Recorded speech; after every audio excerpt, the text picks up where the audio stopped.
Now we're on video. That sound right there that you hear is the sound of Dylan Talks Tone back after a brief little vacation.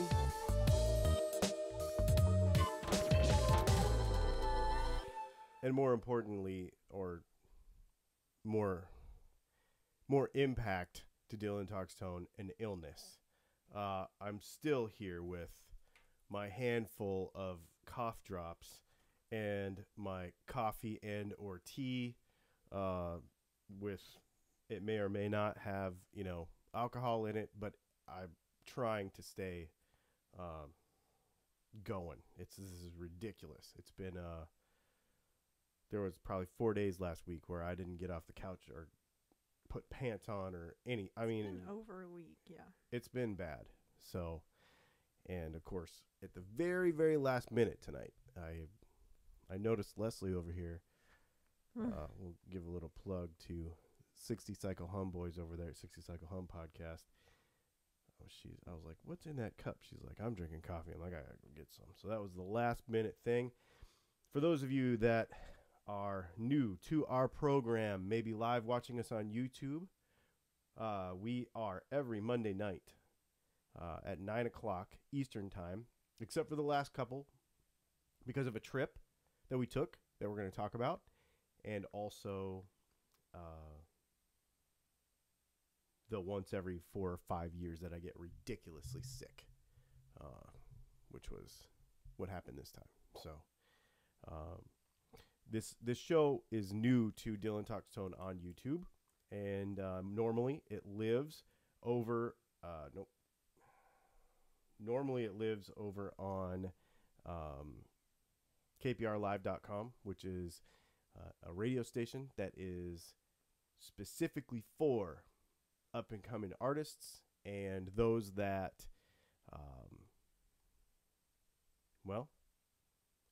unsigned, anybody that wants to participate. And like this week, on our show tonight, we have a guest appearance by a whole band. Came over and we shot some video and recorded some audio. So those of you that are watching us on the YouTubes will be able to see the video that we shot. And at the same time, you will also then be able to listen, those of you that are listening on the radio station. I'm going to try to pushing it out to both places at the same time. So I've never done this part before, but we're going to see what we can do, and I think I can pull it off. I think I'm figuring it out. Might be a little shorter show tonight because I'm still fighting. I'm probably going to cough in your ear a couple of times. I apologize in advance for that. If you want to be part of the conversation, Leslie, how can they do that? They can join me over on youtube.com, the Dylan Talks Tone page. You should see a live link right there, and there is a live chat going on. We already have some people participating. So to the participant who apparently is new to our show, my name is Leslie. I am Dylan's wife. And this is our live, formerly radio show that we are adding YouTube live to the mix also. And I apologize for the camera angle tonight. It was just literally the studio is a mess. Everything is disheveled. I literally did not work. I turned my phone off. You haven't seen us on YouTube for probably a week and a half. It never happens. Even when I'm sick, I'm laying in bed with a phone. I'm laying in bed with an iPad. I'm doing something. Ask her. She was even shocked. I'm like, I don't even know where my phone is. I'm actually on another radio show on kprlive.com, and I didn't talk to that guy for probably a week, and he sent her a message and was like, where is Dylan? Because he must be dead. It's been crazy. So tonight's a little bit thrown together, but we have some really cool stuff we want to share. We went on this trip to Atlanta, Georgia. We're in South Carolina, so it's not that far. and we got to see for ourselves a real life Plek machine. And if you don't know what that is, it is basically a CNC machine that holds a guitar and makes it to where you can, the frets can be milled with great precision. Okay. Now there's a video that we shot about this. It's all over social media. I think it's got like something like 11,000 views now or something. Oh yeah.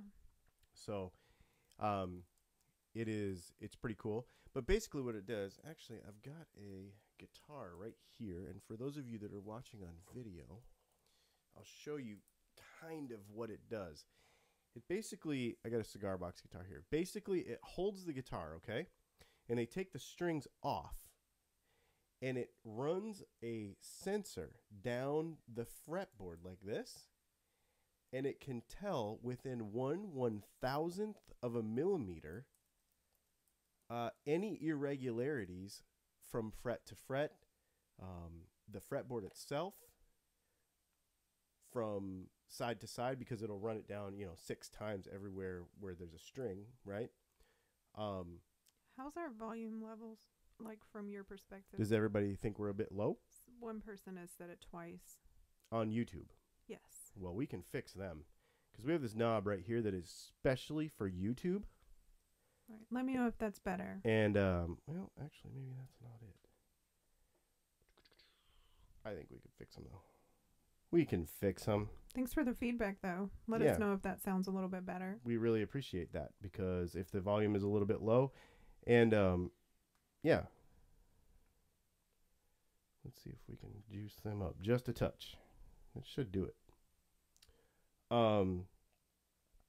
And let's make sure that we are not overdriving our radio here. See, this is how real it is. We just fix it on the fly. That's all I care. If that is not better, please let us know. But I really appreciate the feedback, because we want you to hear this. So the way this thing works, it's really, really cool. It senses, basically, it measures the fretboard surface. It measures the height of the frets. It finds irregularities, and it records them. And then they put the strings back on, because, of course, that's going to move the neck a little bit. And then it measures it again with the strings on, and it, like, notices the difference almost between, if that makes sense. And it's really, really cool. And what they do is they run a mill over the frets, and it can, like I said, down to 1/1000th of a millimeter of accuracy, which is far more accurate than a human being. Now, there's been a bunch of guys on the interwebs watching my video saying, I could do a better job, blah, blah, blah, blah, blah. No, you can't. This thing is incredible. It is incredible. Go see one for yourself.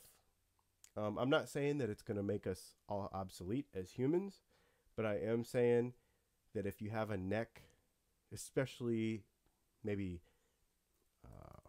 something kind of complex, I've got a compound radius fretboard that, it's a little bit tougher to deal with. I think I'm going to have them Plek it for me, because it's going to make it 100% perfect. And then we don't have to worry. So super cool. Really cool. Any questions over there on the live Googles? No, they said the sound is better. Excellent. So very good. We're good to go. So that's really cool. The other thing new that has been happening, and I'm going to grab this back here, is, we're a Gator dealer. I've been a Gator dealer for a while, and because that's what we use on our custom builds. This is not a commercial for them. They did not pay me to say this. I'm not compensated in any way for this. So this is not like one of our normal ads that we would have for advertising in our show. But this new case, I'm really digging it. What is this thing called? This is the Gator Transit. Now, for those of you that have spent $300 for a mono bag. You know, I've got one over there and I've used it for a couple of years. I really, really like that mono bag. But for $99, that thing right there, it's pretty sweet. It zips a little bit differently. The material feels a little bit differently. But if you're just running out to guitar lessons, if you are running around town, you know, I really dig it for $99. If you want one, let me know and I'll show you a couple places you can get them. Or you can get them from us if you want, but they are really, really, it's a really cool case. I'm really, really stoked about it. I wanted to just share that with you. I'm trying to think of some other news that we got going. Well, music news this week was a little bit eventful. A little bit? Yeah. It's been one of those crazy weeks again. Yep. It's like the weather is... Yep. Definitely. affecting people's health. Must be. It's affecting mine. It is. I didn't die, but man, I felt like I was going to. Malcolm Young. Obviously, that's a big one. And that's a big one. I'm not saying I'm like super inspired by him or anything. However, he to me was like one of the kings of all time of like the rhythm lead riff. Right? Oh, really? Yeah, super killer. Anyway, so that's that. So, and I'm trying to think of some other things. We didn't prepare a bunch of stuff because this interview that we want to share with you tonight is really, really cool. And it's like 17 minutes long, but it's worth it. There's a couple of songs in there too. When we do these, I'll just tell you, when we do these, I like them to be very raw. Okay. So this is not a studio performance. This is set up a camera and a couple of mics and we just let them go and we just let them talk. In the past, I had been doing like, let's do an interview. And it got to be too, let's do an interview. Like, I don't know. It was just, yeah, it wasn't as personal, I think. And I think if you just hang out with them, ask them a couple questions, get them talking, then it just kind of flows. And the way we edit it together and stuff. So I'm not talking. I'm letting them do all the talking. I did ask a couple questions and kind of let them, you know, get, like I said, kind of get the conversation going. But really, really cool. Really, really cool band. Really, really fun. Vicky is from England. So it was a very interesting thing because of the perspective of being somewhere else. Now, I know that some of the people that watch us on YouTube especially are from other countries. And so I'll just kind of put this together for you.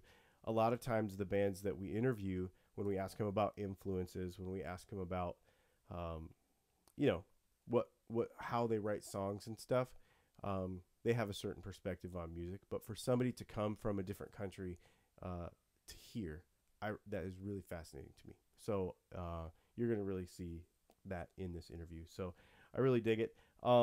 So I tell you what, let's go ahead and play that right now. I'm going to try to do this, and I don't think it's going to screw up. New experiment, y'all. This is a new experiment, so I think it'll work. But let's just see what happens.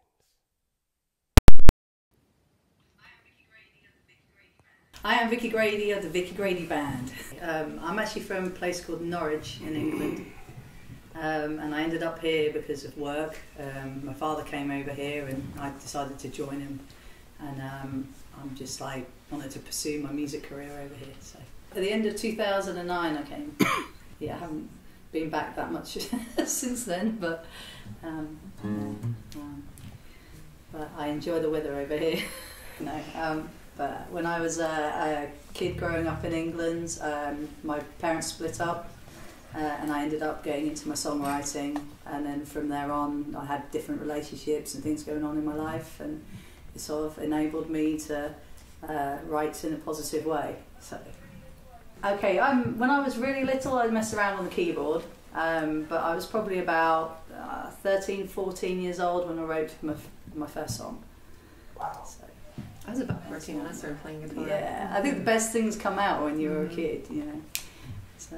You all weren't even on this earth yet when I started playing drums. Isn't that weird? Isn't that crazy? 1969, got my first pair of drumsticks. The summer? The summer of 69, yeah. Brian Adams and I were hanging out. I actually, my main musical influences were actually American singer-songwriters, mostly female ones. Tori Amos, Alanis Morissette, Arnie DeFranco, and that's who really inspired me. Great songwriters. So, yeah.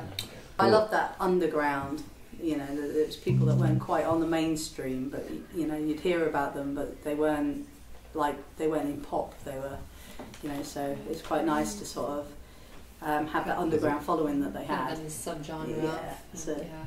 I think now I've been going into sort of more the blues kind of rock genre rather. But when I was in England, I sort of had more of a folk kind of thing going on. So I think it has changed a little. Video. One of our songs, Vicky went to Nashville and ended up writing a blues song. Yeah. So I just thought that was interesting. I think normally I just bring a song to the table and say, and it'll be at a gig. We won't even practice because we've never had a practice, have we? Ever? Yeah, we We're not all together. We're not we supposed don't to advertise practice. that. Yeah. No. Some of us live pretty far away, so practice doesn't happen because it's just too inconvenient. So she'll bring something up during a show or before a show. Hey, I got this, and we kind of we've built on the newer songs that we've done 3 or 4 times live. We just let it build, and then all of a sudden we're going to the studio and it becomes a song. You know, it's pretty interesting how that process works with how it just comes together. You know. Yeah, it's pretty straightforward. I mean, like Mike said, she brings the song to the table, and we're at that level of musicianship where, like, okay, what key is it in, what style, you know, and we can kind of fill in the gaps, and then, like, after a couple times of playing it, it kind of becomes its own little yeah. thing. Comes alive. It's pretty. So it's quite magical though when it happens live, and you have no idea how is this going to turn out. I mean, I don't know what it looks like on YouTube, but and the magic just happens. And we've had some killer nights where we just like improvise or make something up on the spot, or like you're like, I have this song, let's try it out, and it's like a hit instantly, you know. Yeah. So usually, hey, I have this song, and Ruby and I will look at each other and just go, we'll do the collective eye roll first, and then we'll be like, okay, like. All right, let's do this. It's a full-length album. It's got 13 songs on it, and one of them we wrote as we were recording, which is the first one, In Front of You, and that's how the album came about, being called In Front of You. Some of them songs are going back to when I was probably about 14, 15 years old. There's like, I think The Right Man, that was probably when I was about 18, I think. I think so, I was about 18. I think the oldest one was like Nothing to Lose. And that was just about growing up and trying, you know, not really knowing which direction you're heading, and you kind of follow along with your cousins and everything, and they get you into trouble, and you know, it's there's my favorite song. Yeah. So they're from all walks of life. Some of them were written in England, some of them here, and one of them was written between the two, which is Georgia. I was sort of in the transition move. Which is a great song. Yeah. Hi, I'm Vicki Grady. This is the Vicki Grady Band, and this is our title track to our album called In Front of You.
Right.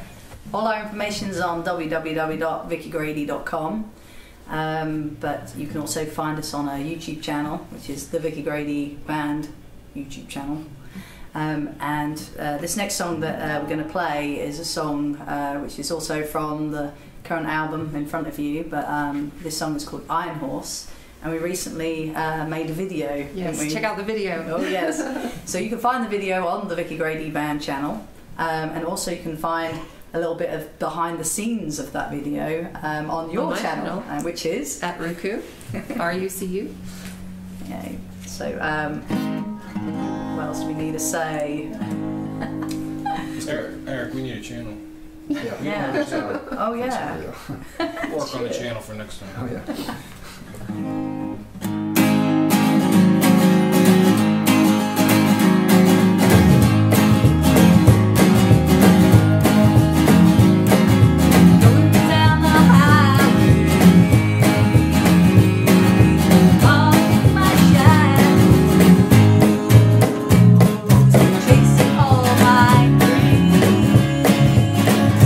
Finding out all this means.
that was really fun. That was pretty cool. I think we should have everybody back now. And, yeah, cool. Everybody back? I think so. Very cool. Anyway, they were really fun. Super fun band. Just a local band here. They have a new CD just came out. And you can go see all their stuff. Oh, I should have made a title for the screen for their band. The VickyGradyBand.com is what it is. So check them out. Really super fun. We didn't have a ton of content ready for tonight. Like I said, I've been super sick, but I did not want to miss sharing them with you. And I didn't want to miss just saying hi and saying that we are going to try to get back on the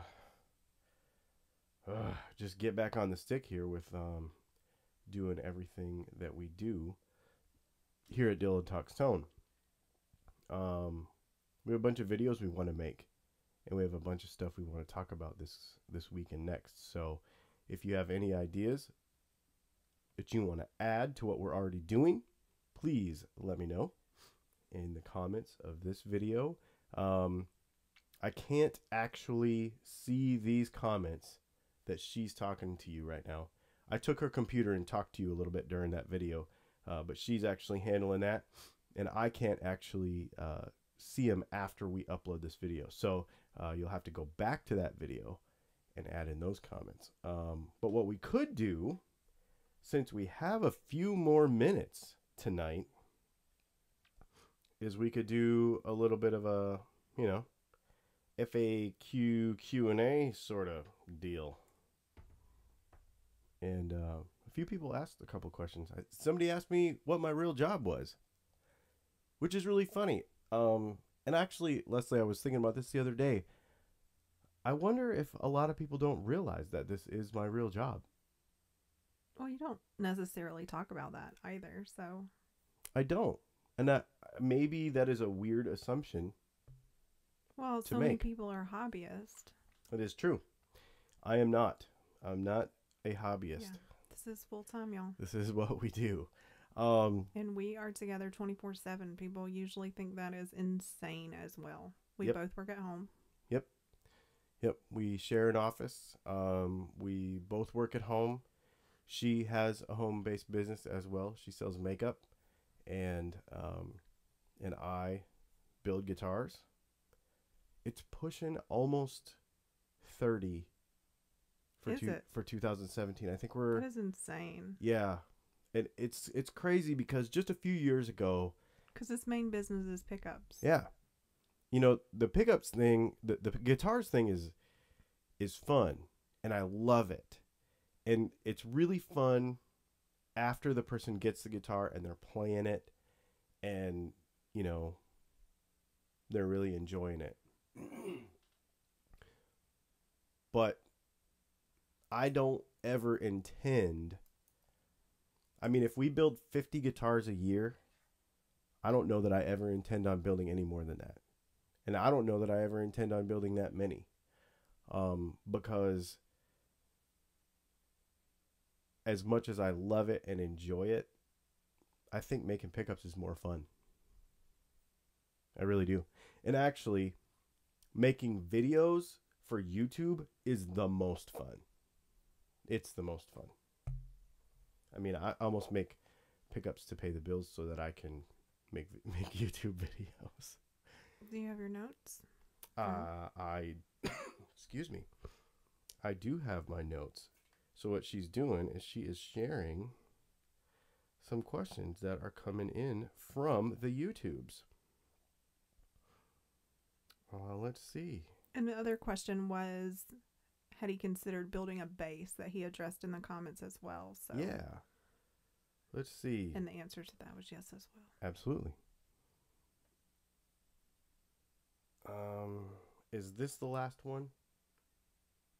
You're in the wrong place. Go back to the top. Oh, okay. Go back to the top. Sorry about that. She's trying to share me some questions here.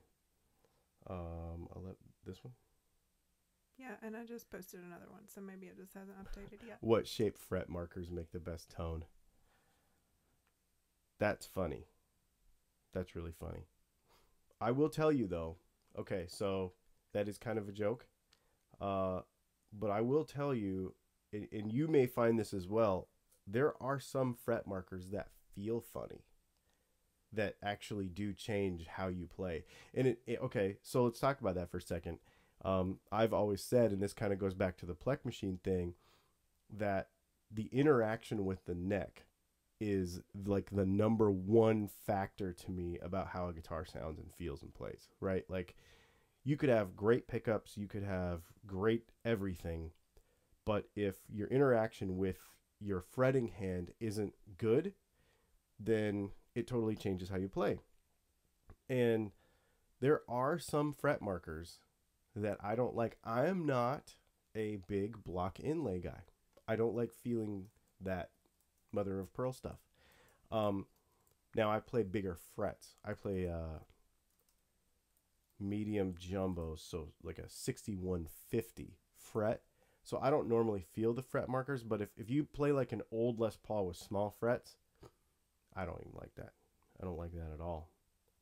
Not updating. Oh, there you go. Do you ever have returns or unhappy customers? I have had. All right. Well, let's talk about that. Who's asking that? Luke. Okay. I had one guitar. To be totally honest with you, I had one guitar that I gave the guy his money back, and I took the guitar back. There's an interesting thing with customer service that happens. And I'm just going to tell you that I am so good at it that I very rarely get this wrong. And I got this wrong, and it was my fault. It was not because the guitar was bad. It was because I sold a guitar to someone I should not have sold a guitar to.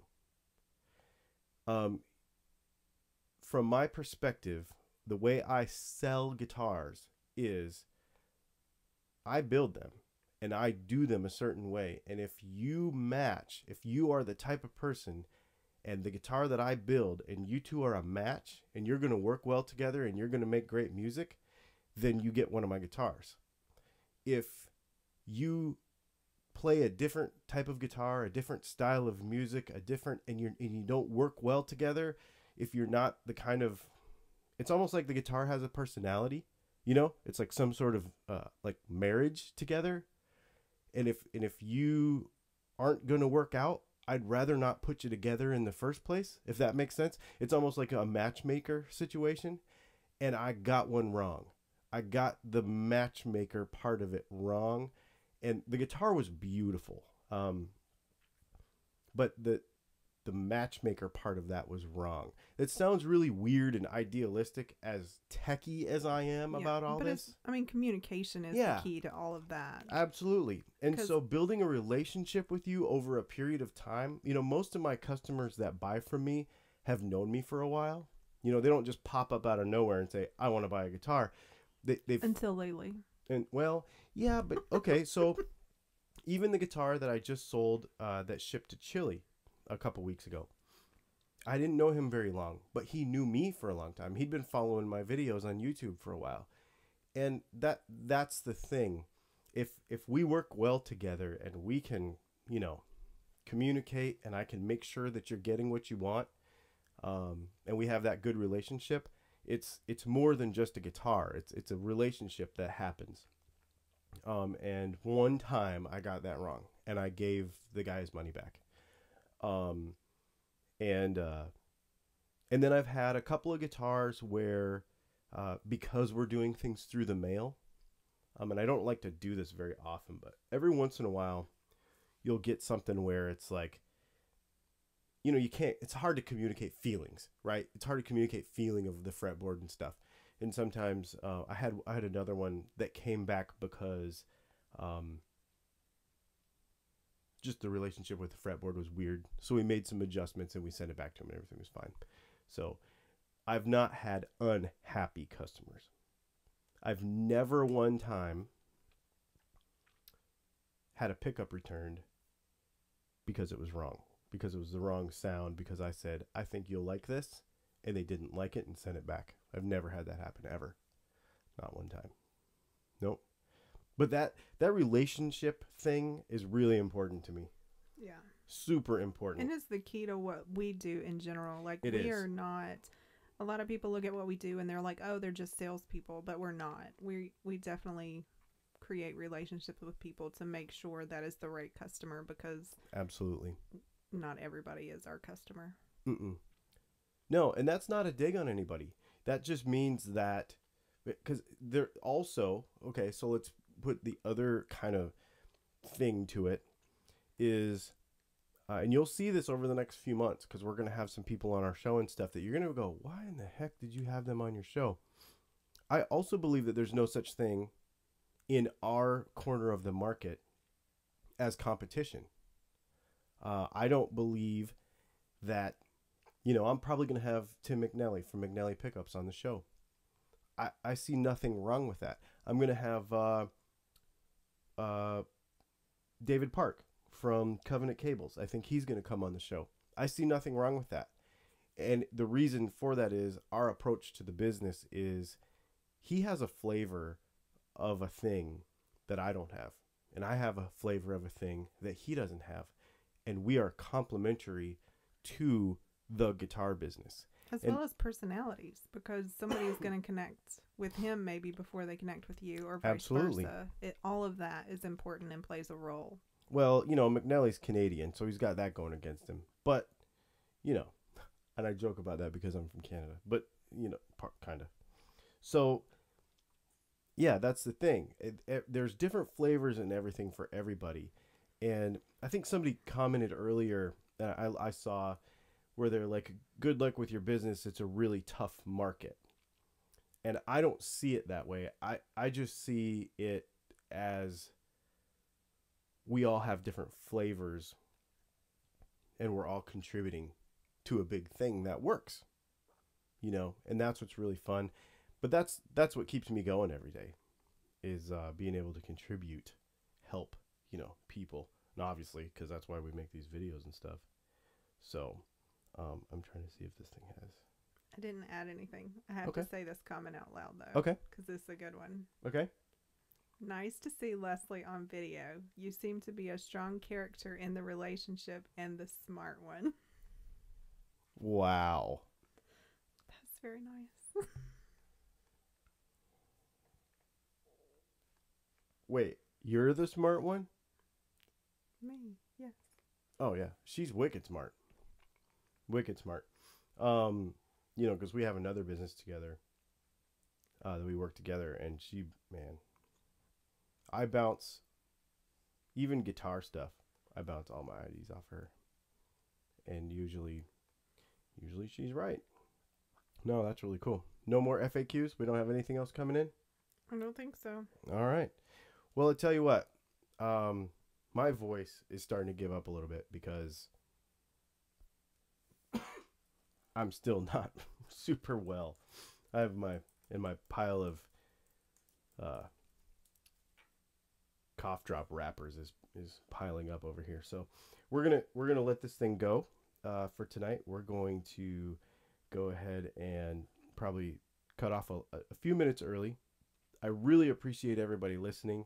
Thank you so much for being part of the Dylan Talks Tone family and audience. If you think of anything that you want to add to our